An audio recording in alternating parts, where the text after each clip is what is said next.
First find a ratchet, then carefully pull it open by hand. Pull it open and then lock it securely in place like this. After it's locked, there's a fine adjustment here. For the nut, set it to the size you want. Press this button and look at the ratchet. You can add as many threads as you want. Just adjust it like this. Step 1.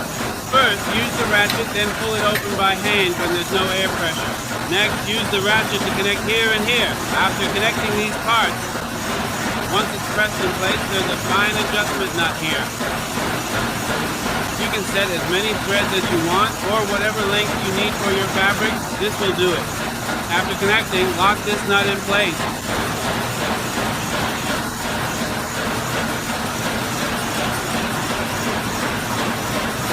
You can finish adjusting the step size one notch at a time just like before.